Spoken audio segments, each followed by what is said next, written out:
Welcome back to another episode of How Did They Grow? I created this podcast because I wanted you to learn how other coaches, freelancers, service providers, and course sellers are growing their business, landing 10 to 20 new clients every single month, paying them 50, 100, 200K months. See, if they've done it, you can too. And that's just the reality. And I want you to listen to these podcasts to understand what strategies are they using, what techniques are they exploring, because it's in these gems that you can apply it to your business and actually scale things up. When you're ready and you feel like you actually want to learn practical, proven methodologies, or even you want to hire a team that can build you a profitable personal brand, book in a chat with our team because we can guarantee you go viral and guarantee you get clients for your business. And welcome to the show, guys. This is the How Did They Grow podcast. And today we have on Chris Swice, also known as Chris Champion. Chris, tell us a little bit about yourself.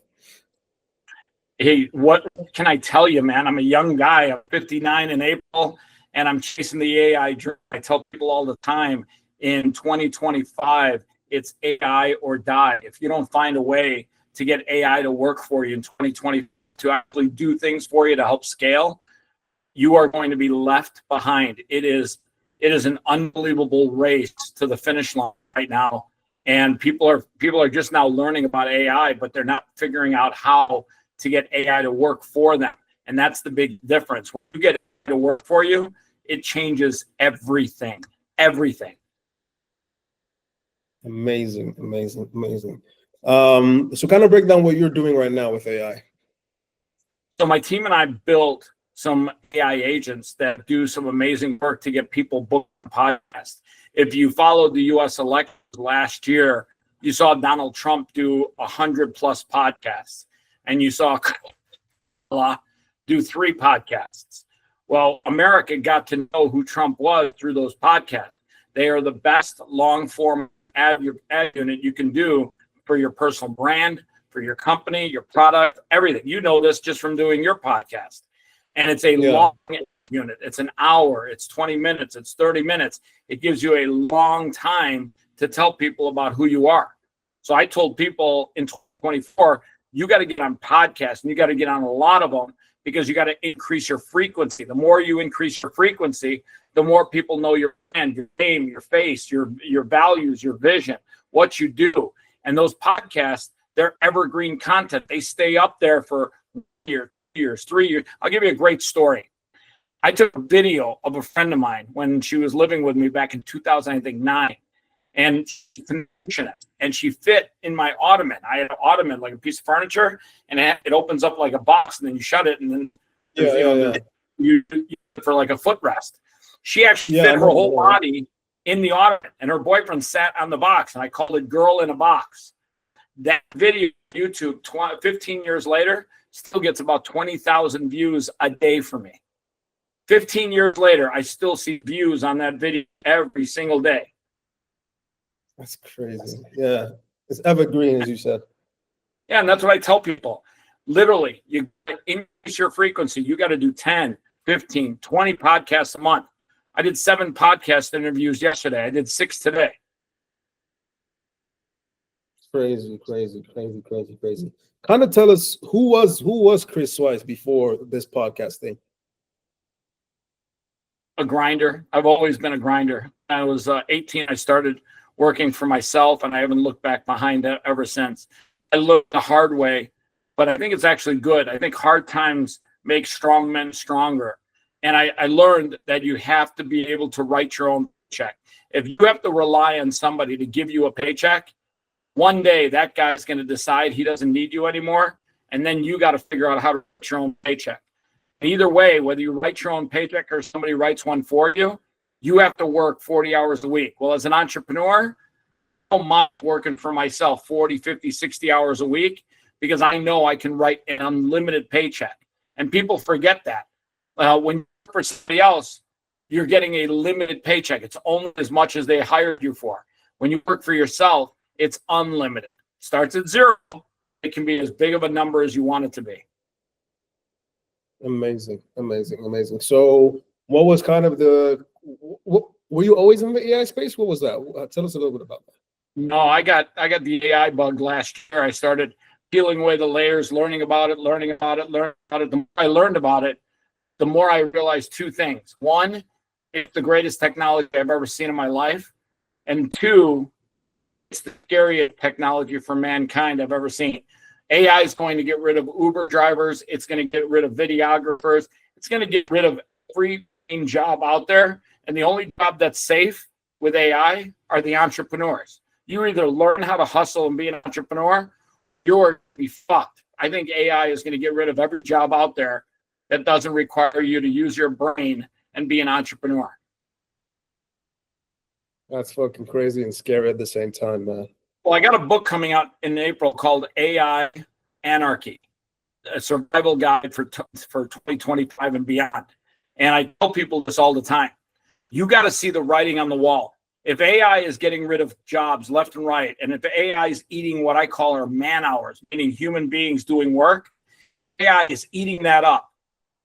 Trust me, companies are going to make a decision. I'll give you a great example. 2 days before Christmas here in Las Vegas, I fired 17,000 people. Why? Ooh. They said, listen, you got to do this job this way or we're going to get rid of you. They said, fuck you, we're not going to do it.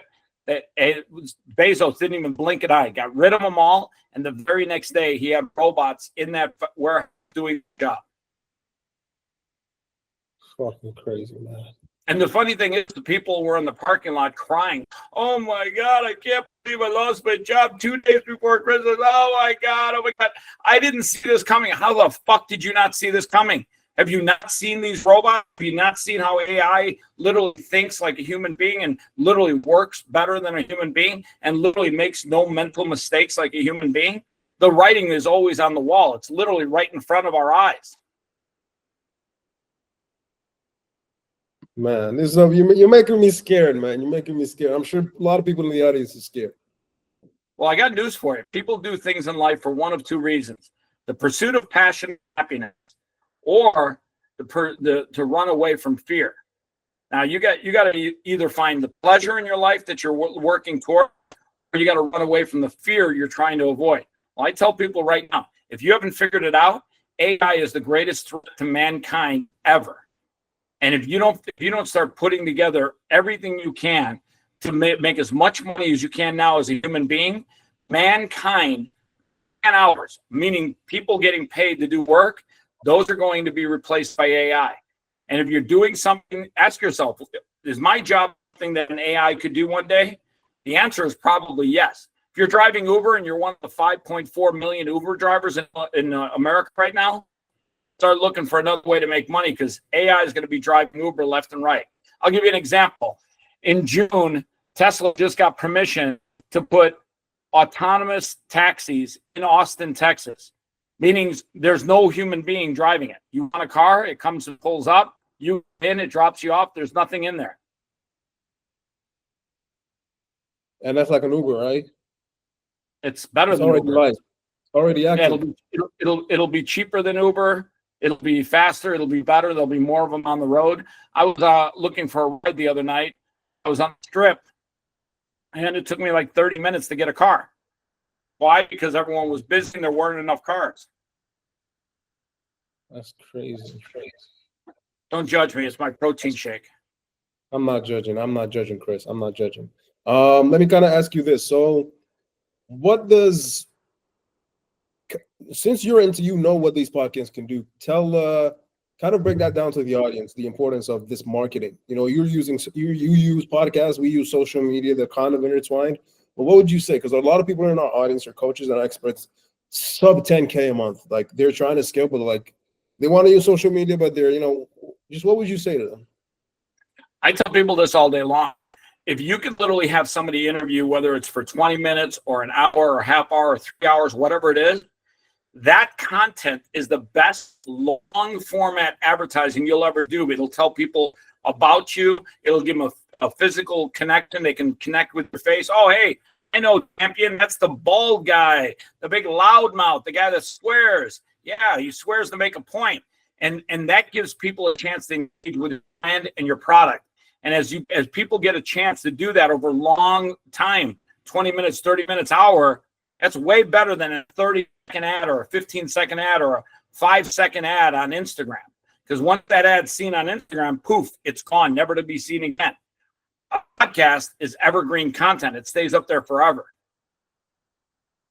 Amazing, amazing, amazing. This is really crazy. You know what Let me blows kinda my ask- mind? You're 19 years old. You've got the whole road ahead. Like if I didn't that see that. 19 I was literally interviewing high value individuals every day and literally getting their knowledge and their experience, I'd be feeding my brain all that information.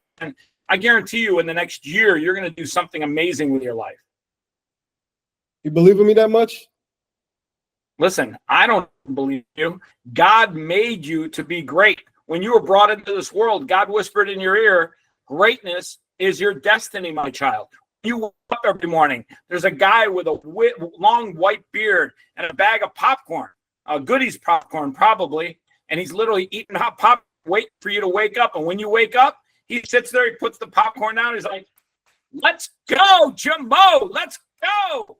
And he's like, I can't wait to see what you do with your day today. You go in the bathroom, you start brushing your teeth. He's sitting there eating the popcorn. He's like, come on, man, let's go. You're going to crush it today.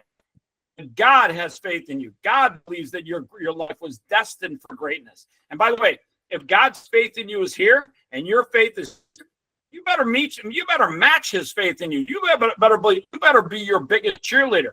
You better believe in yourself, because trust me, God believes in you this much. If he has this much faith in you, you can meet his faith. You can actually say, you know what? He did make me to be great, and I'm going to do something. I'm going to make today count. Amazing, amazing, amazing. I'm definitely taking all this in. I hope you're enjoying this podcast. I hope you're taking notes. I hope you're learning so much practical wisdom, because that's what I really wanted from this podcast. Now, I just want to quickly say, if you're looking for a team that can actually help you explode and go viral with your personal brand with proven methodologies, I say this because I've been doing this for the past 5 years. We've got a team of 30 people who are ready to go ahead and explode your brand so you can get clients begging to work with you. Have a chat with one of our advisors. You can book in a chat using one of the links around this video, because that chat might just change your life. I want to get to know more about you in terms of what were you doing 3 years ago before you got into this AI space? What was your? I've always been an entrepreneur. I've invested in over 120 companies, most of them software-based companies, and I've always been a big believer in entrepreneurialism. I love being an entrepreneur. I also love helping other entrepreneurs climb that ladder, giving them one help up one step of that ladder. I think being an entrepreneur is say, as a society, nobody really cheers on the entrepreneur. In fact, a lot of people, when they say, hey guys, I'm going to start my own cook business, all your friends and family will immediately say, are you fucking retarded? You're going to make cookies? That's your idea of a job? That's your job?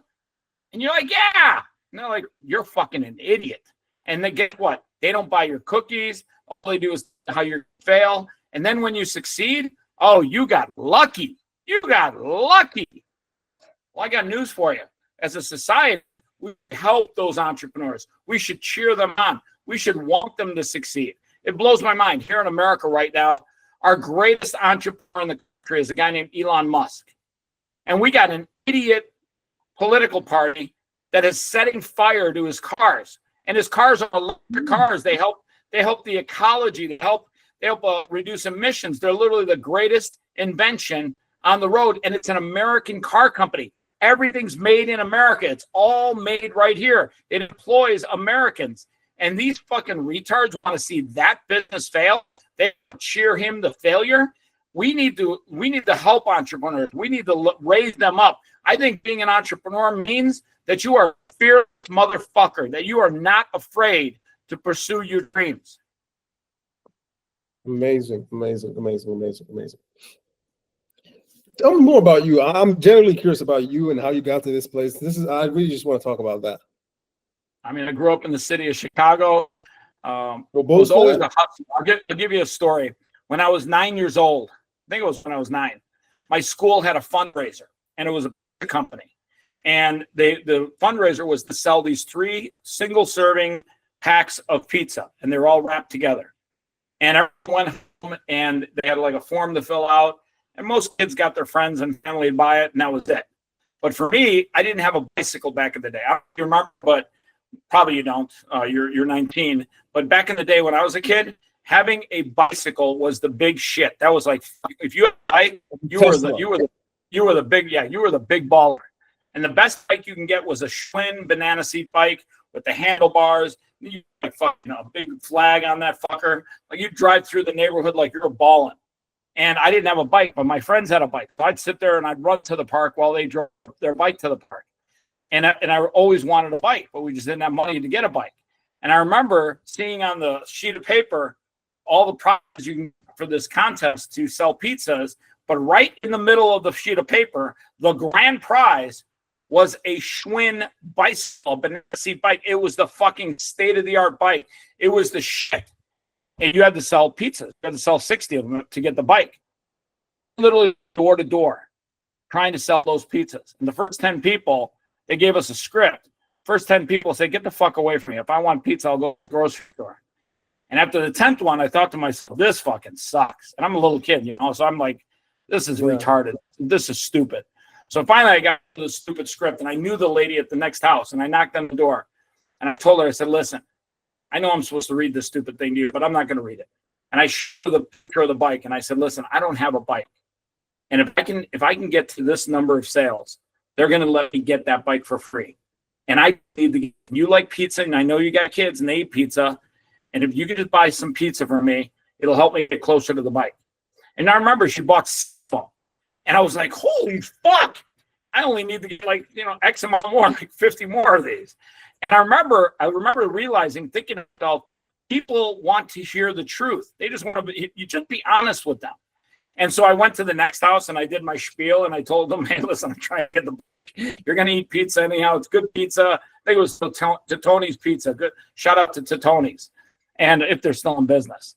And so we went to the door, and I went for a 4 square mile radius to every house, apartment, and I knocked on people's door, and I told them my story. And I ended up selling more 3-packs of pizzas that anyone had ever sold in the history of the promotion. I sold like 362 of them packs. And they couldn't believe it. The pizza place actually called some of my customers and said, did you really buy these pizzas? They're like, yeah, when am I going to get them? Oh, a couple of weeks later, the owner of the pizza company comes to my school, and we're all in the gym. And he's like, I have to come personally. Because, you know, we've never seen this in the history of the promotion, blah, blah, blah, blah, blah. And they gave me this like award, and they brought all the toys that I won because I literally checked off with an X marker all the things that I got off the sheet of paper. I literally checked off everything on the sheet. And once I checked it all off, I stopped selling pizza because there was no incentive for me. I got the bike, I got the volleyball set, I got a basketball, I got a football, I got an old radio back in the day. I even gave some stuff away to my friends in the neighborhood. But that day, they gave me the bike. And, you know, after the presentation, the owner said, okay, well, son, we're going to help you out. I'm going to leave one of the freezer trucks here, and he's going to follow you while you deliver the pizzas. And I thought to myself, I'm like, excuse me, what the fuck? And he's like, yeah, you got to deliver all these pizzas. I'm like, are you kidding me? I didn't know that was part of the deal. So I worked till 11 o'clock at night that night delivering pizzas. But it was at the end of May. And the end of May in Chicago was hot and sweaty. So some people weren't home when I got there. So I just put their pizza in the doorway in between the screen.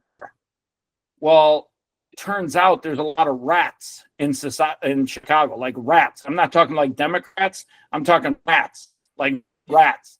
And when I left the pizza in the doorway on a hot summer day, the rats realized, fuck, this guy put some pizza in there's pepperoni and cheese. Let's get some pizza. So the rats were eating the pizza in the doorway in the screen doors. And then people came home, they opened up their screen door to get in, and there was a shit ton of rats and old pizza there. Well, long story short, the next day when I got to school, the owner in the principal's office, they called me into the principal's office. He's screaming his lungs out. So I go in the principal's office. She's like, did you do that? And I'm like, they weren't home. I literally had to deliver 300 pizzas. What was I supposed to do? And the owner's like, that's the stupidest thing I ever did. And I'm like, well, you let a fucking year-old kid deliver pizza with a fucking frozen pizza truck. Who's the idiot? Long story short, they let me keep the bike and all the toys. And I think into a coupon system instead of delivering pizzas then. Amazing, man. You have such an amazing story. I mean, it helps being, you know, living that much long on this, you know, rock. But I'm curious, like you have such an amazing like. Fucking call me old? Did you call me old? I didn't use the word, so it doesn't count. I didn't use the word, so it doesn't count. Yeah, so let me ask you, what's your like experience with like social media? Because you have an amazing personality. Did you ever try to do it?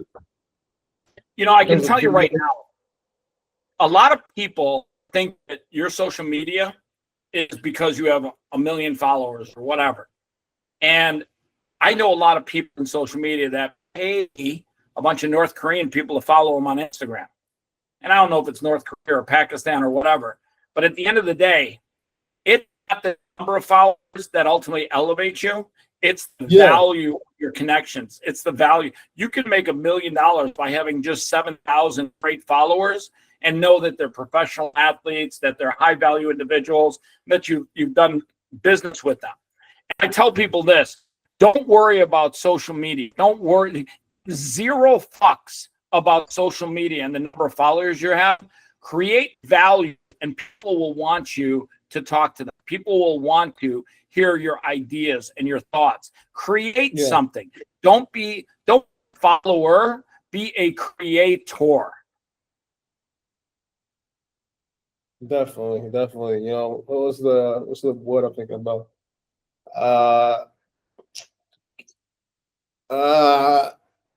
I can't think of the phrase, but it's something to do with what you said. Don't be a follower, be a creator. Yeah, definitely. Yeah, how many people are worried about the number of followers they have, and they forget that you create value in this world. When you create value, you will get everything you want out of life.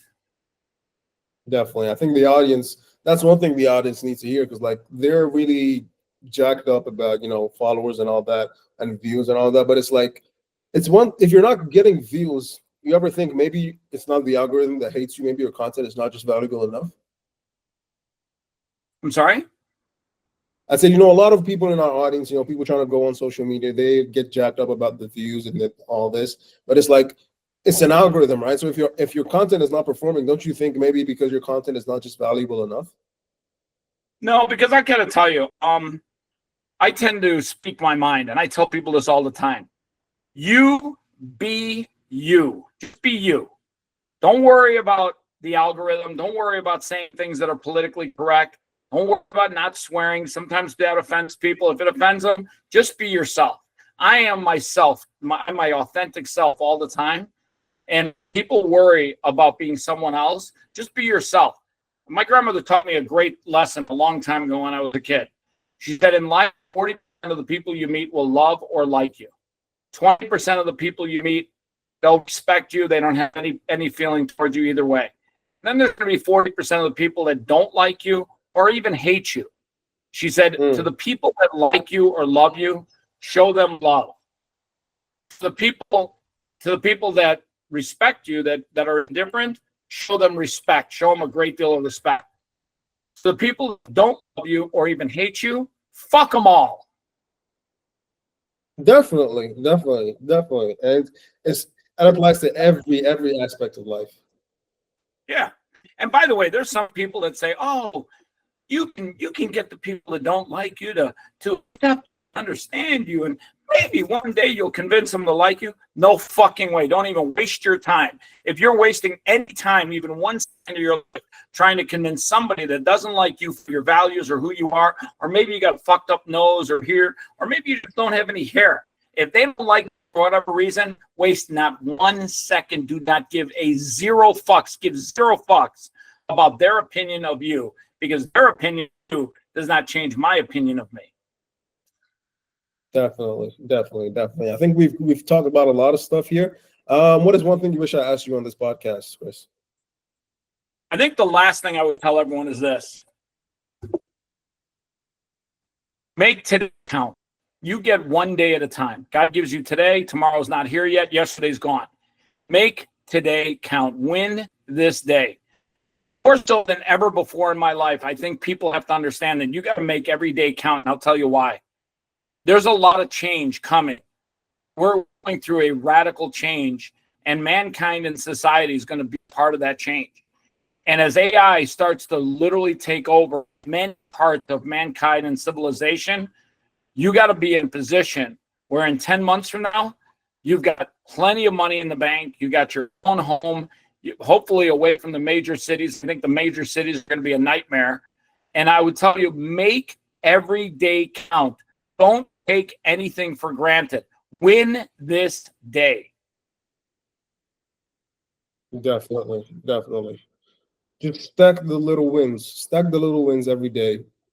Yeah. You know, Like, listen, if you improve 1% for 30 days, you're going to be a beast.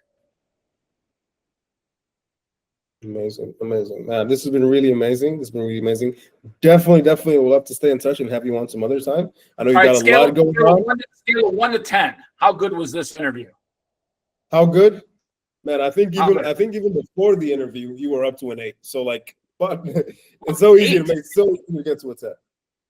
Fuck. It's hard. It's a hard system here. Listen, Mike, I think what you're doing is great. You're 19. I got to tell you this.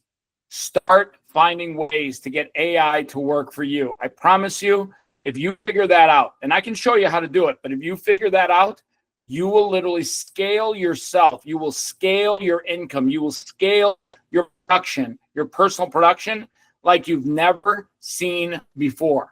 Never. Amazing. I'm definitely holding all this in. You know, we were speaking before the podcast, before we started recording, so definitely. But Chris, it was amazing having you on. We'll stay in touch. Let me just say goodbye. Wait. Where can people go to find out and learn more about what you do? I am Chris Champion everywhere. I am Chris Champion. YouTube, Instagram, blah, blah, blah, blah, blah. All right, Chris, this has been amazing. Hopefully you can have me on some other time. I really hope you enjoyed this podcast. I want you to go away and execute everything there is that you've learned. Now, one thing I will say is if you're in a position where you're ready to actually take things to another level, you want structured, clear guidance, you want a team that can actually help accelerate you, book in a chat with our advisors. Why? We can blow up your personal brand to attract clients begging to work with you. All you got to do is book in a chat with our advisors and we can help make it happen. Sound fair enough?